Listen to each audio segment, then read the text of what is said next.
Blackstone Audio presents C.S. Lewis, Essay Collection and Other Short Pieces by C.S. Lewis. Edited by Leslie Walmsley. This book is read by Ralph Cosham. The Search for God. 1. The Grand Miracle. This was preached in St. Jude on the Hill Church, London, and later published in The Guardian, 27th of April 1945. It was reproduced in Undeceptions, 1971, and is now in Guard in the Dock, 1998. One is very often asked at present whether we could not have a Christianity stripped, or, as people who ask it say, freed from its miraculous elements, a Christianity with the miraculous elements suppressed. Now, it seems to me that precisely the one religion in the world, or at least the only one I know, with which you could not do that is Christianity. In a religion like Buddhism, if you took away the miracles attributed to Gautama Buddha in some very late sources, there would be no loss.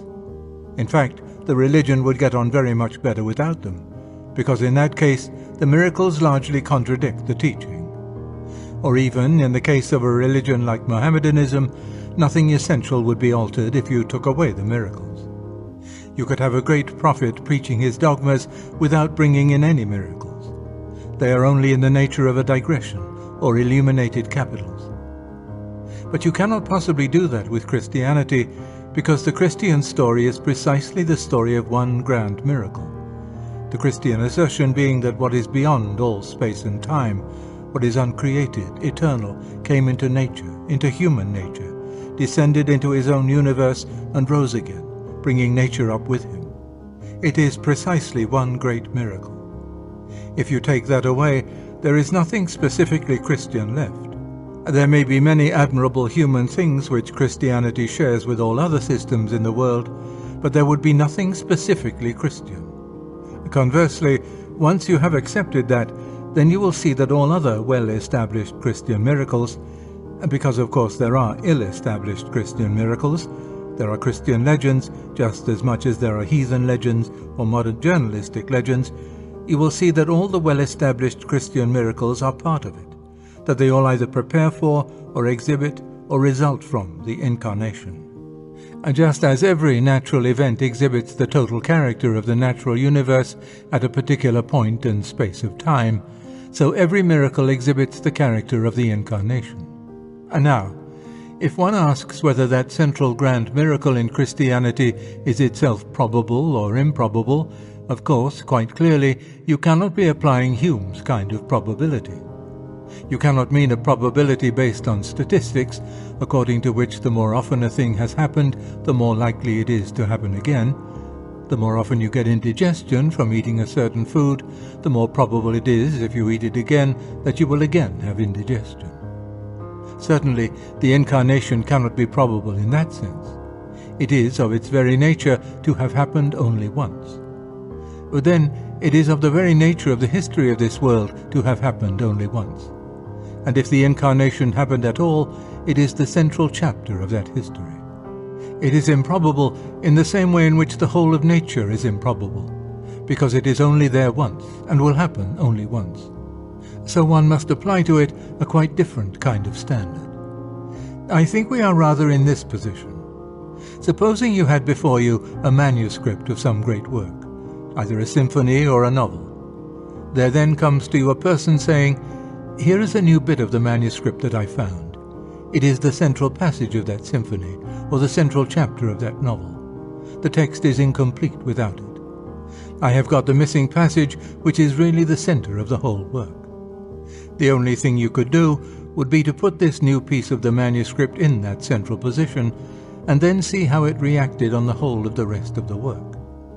If it constantly brought out new meanings for the whole of the rest of the work, if it made you notice things in the rest of the work which you had not noticed before, then I think you would decide that it was authentic. On the other hand, if it failed to do that, then, however attractive it was in itself, you would reject it. Now, what is the missing chapter in this case, the chapter which Christians are offering? The story of the Incarnation is the story of a descent and resurrection. When I say resurrection here, I am not referring simply to the first few hours or the first few weeks of the resurrection. I am talking of this whole huge pattern of descent, down, down, and then up again. What we ordinarily call the resurrection being just, so to speak, the point at which it turns. Think what that descent is. The coming down not only into humanity, but into those 9 months which precede human birth, in which they tell us we all recapitulate strange pre-human, subhuman forms of life, and going lower still into being a corpse, a thing which, if this ascending movement had not begun, would presently have passed out of the organic altogether, and have gone back to the inorganic, as all corpses do. One has a picture of someone going right down and dredging the sea bottom. One has a picture of a strong man trying to lift a very big, complicated burden. He stoops down and gets himself right under it so that he himself disappears. And then he straightens his back and moves off with the whole thing swaying on his shoulders. Or else one has the picture of a diver, stripping off garment after garment, making himself naked, then flashing for a moment in the air, and then down through the green and warm and sunlit water into the pitch-black cold freezing water, down into the mud and slime, and then up again, his lungs almost bursting, back again to the green and warm and sunlit water, and then at last out into the sunshine, holding in his hand the dripping thing he went down to get. This thing is human nature, but associated with it all nature, the new universe. That indeed is a point I cannot go into tonight, because it would take a whole sermon. This connection between human nature and nature in general. It sounds startling, but I believe it can be fully justified. And now, as soon as you have thought of this pattern of the huge dive down to the bottom, into the depths of the universe and coming up again into the light, everyone will see at once how that is imitated and echoed by the principles of the natural world. The descent of the seed into the soil, and its rising again in the plants. There are also all sorts of things in our own spiritual life where a thing has to be killed and broken in order that it may then become bright and strong and splendid. The analogy is obvious. In that sense, the doctrine fits in very well. So well, in fact, that immediately there comes the suspicion. Is it not fitting in a great deal too well? In other words, does not the Christian story show this pattern of descent and reascent because that is part of all the nature religions of the world? We have read about it in the Golden Bough. We all know about Adonis and the stories of the rest of those rather tedious people. Is not this one more instance of the same thing, the dying God? Well, yes, it is. That is what makes the question subtle. What the anthropological critic of Christianity is always saying is perfectly true. Christ is a figure of that sort. And here comes a very curious thing. When I first, after childhood, read the Gospels, I was full of that stuff about the dying God, the golden bough, and so on. It was to me then a very poetic and mysterious and quickening idea. And when I turn to the Gospels, never will I forget my disappointment and repulsion at finding hardly anything about it at all. The metaphor of the seed dropping into the ground in this connection occurs, I think, twice in the New Testament. John chapter 12 verse 24, 1 Corinthians chapter 15 verse 36, and for the rest hardly any notice is taken. It seemed to me extraordinary. You had a dying God who was always representative of the corn. You see him holding the corn, that is, bread, in his hand, and saying, "This is my body." Matthew chapter 26 verse 26, Mark chapter 14 verse 22, Luke chapter 22 verse 19, 1 Corinthians chapter 11 verse 24. And from my point of view, as I then was, he did not seem to realize what he was saying. Surely there, if anywhere, this connection between the Christian story and the corn must have come out. The whole context is crying out for it. But everything goes on as if the principal actor, and still more those about him, were totally ignorant of what they were doing.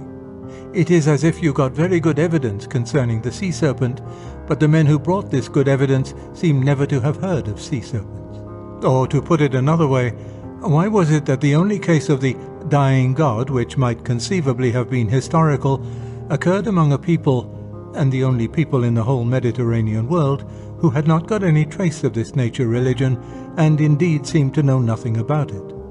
Why is it among them the thing suddenly appears to happen? The principal actor, humanly speaking, hardly seems to know of the repercussions his words and sufferings would have in any pagan mind. Well, that is almost explicable, except on one hypothesis. How if the Corn King is not mentioned in that book because he is here of whom the Corn King was an image? How if the representation is absent because here at last the thing represented is present? If the shadows are absent because the thing of which they were shadows is here? The corn itself is in its far-off way an imitation of the supernatural reality, the thing dying and coming to life again, descending and reascending beyond all nature. The principle is there in nature because it was first there in God himself. And thus one is getting in behind the nature religions, and behind nature to someone who is not explained by, but explains, not indeed the nature religions directly, but that whole characteristic behavior of nature on which nature religions were based. Well, that is one way in which it surprised me. It seemed to fit in a very peculiar way, showing me something about nature more fully than I had seen it before, while itself remaining quite outside and above the nature religions. Then another thing. We, with our modern democratic and arithmetical presuppositions, would so have liked and expected all men to start equal in their search for God. One has the picture of great centripetal roads coming from all directions, with well-disposed people all meaning the same thing and getting closer and closer together. How shockingly opposite to that is the Christian story. One people picked out of the whole earth, that people purged and proved again and again. Some are lost in the desert before they reach Palestine. Some stay in Babylon, some becoming indifferent. The whole thing narrows and narrows until at last it comes down to a little point, small as the point of a spear. A Jewish girl at her prayers. That is what the whole of human nature has narrowed down to before the incarnation takes place. Very unlike what we expected, but of course not in the least unlike what seems, in general, as shown by nature, to be God's way of working. The universe is quite a shockingly selective, undemocratic place out of apparently infinite space, a relatively tiny proportion occupied by matter of any kind. Of the stars, perhaps only one has planets. Of the planets, only one is at all likely to sustain organic life. Of the animals, only one species is rational. Selection, as seen in nature, and the appalling waste which it involves, appears a horrible and an unjust thing by human standards. But the selectiveness in the Christian story is not quite like that. The people who are selected are, in a sense, unfairly selected for a supreme honor. But it is also a supreme burden. The people of Israel come to realize that it is their woes which are saving the world. Even in human society, though, one sees how this inequality furnishes an opportunity for every kind of tyranny and servility. Yet, on the other hand, one also sees that it furnishes an opportunity for some of the very best things we can think of: humility and kindness, and the immense pleasures of admiration. I cannot conceive how one would get through the boredom of a world in which you never met anyone more clever, or more beautiful, or stronger than yourself. The very crowds who go after the football celebrities and film stars know better than to desire that kind of equality. What the story of the Incarnation seems to be doing is to flash a new light on a principle in nature, and to show for the first time that this principle of inequality in nature is neither good nor bad. It is a common theme running through both the goodness and badness of the natural world, and I begin to see how it can survive as a supreme beauty in a redeemed universe. And with that, I have unconsciously passed over to the third point. I have said that the selectiveness was not unfair in the way in which we first suspect, because those selected for the great honor are also selected for the great suffering, and their suffering heals others. In the Incarnation we get, of course, this idea of vicariousness of one person profiting by the earnings of another person. In its highest form, that is the very center of Christianity. And we also find this same vicariousness to be a characteristic, or as the musician would put it, a leitmotif of nature. It is a law of the natural universe that no being can exist on its own resources. Everyone, everything, is hopelessly indebted to everyone and everything else. In the universe, as we now see it, this is the source of many of the greatest horrors. All the horrors of carnivorousness, and the worse horrors of the parasites, those horrible animals that live under the skin of other animals, and so on. And yet, suddenly seeing it in the light of the Christian story, one realizes that vicariousness is not in itself bad, that all these animals and insects and horrors are merely that principle of vicariousness twisted in one way. But when you think it out, nearly everything good in nature also comes from vicariousness. After all, the child, both before and after birth, lives on its mother, just as the parasite lives on its host, the one being a horror, the other being the source of almost every natural goodness in the world. It all depends upon what you do with this principle. So that I find in that third way also that what is implied by the incarnation just fits in exactly with what I have seen in nature. And, this is the important point, each time it gives it a new twist. If I accept this supposed missing chapter, the incarnation, I find it begins to illuminate the whole of the rest of the manuscript. It lights up nature's pattern of death and rebirth, and secondly, her selectiveness, and thirdly, her vicariousness. Now I notice a very odd point. All other religions in the world, as far as I know them, are either nature religions or anti-nature religions. The nature religions are those of the old, simple pagan sort that you know about. You actually got drunk in the temple of Bacchus. You actually committed fornication in the temple of Aphrodite. The more modern form of nature religion would be the religion started, in a sense, by Bergson, but he repented and died Christian, and carried on in a more popular form by Mr. Bernard Shaw.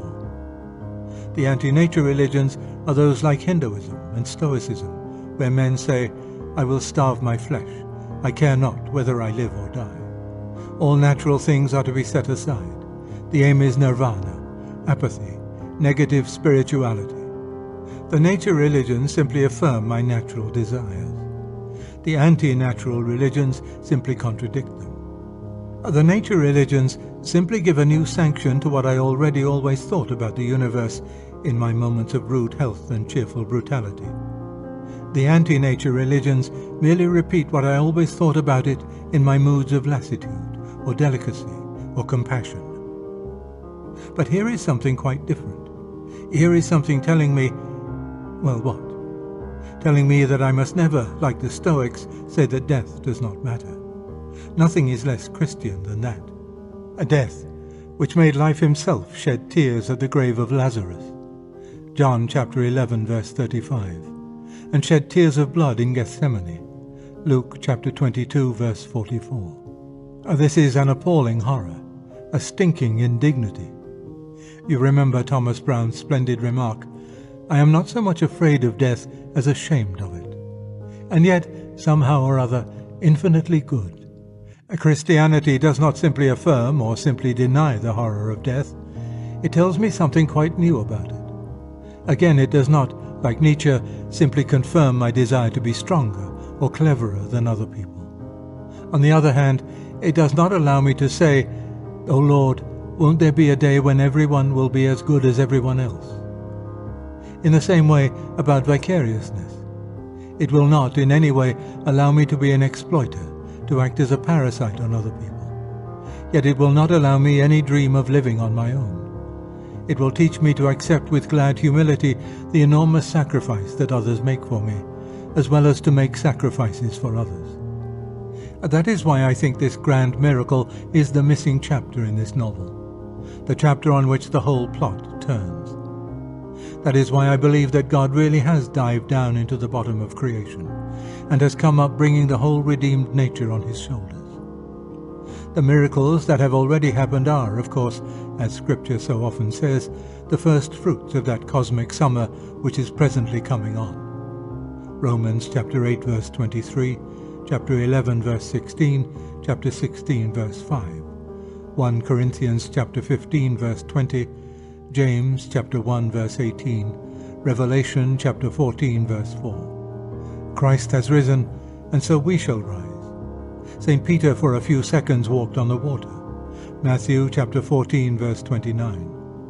And the day will come when there will be a remade universe, infinitely obedient to the will of glorified and obedient men, when we can do all things, when we shall be those gods that we are described as being in Scripture. To be sure, it feels wintry enough still, but often in the very early spring it feels like that. 2,000 years are only a day or two by this scale. A man really ought to say, the resurrection happened 2,000 years ago, in the same spirit in which he says, I saw a crocus yesterday, because we know what is coming behind the crocus. The spring comes slowly down this way, but the great thing is that the corner has been turned. There is, of course, this difference, that in the natural spring the crocus cannot choose whether it will respond or not. We can. We have the power either of withstanding the spring and sinking back into the cosmic winter, or of going on into those high midsummer pomps in which our leader, the Son of Man, already dwells, and to which he is calling us. It remains with us to follow or not, to die in this winter, or to go on into that spring and that summer.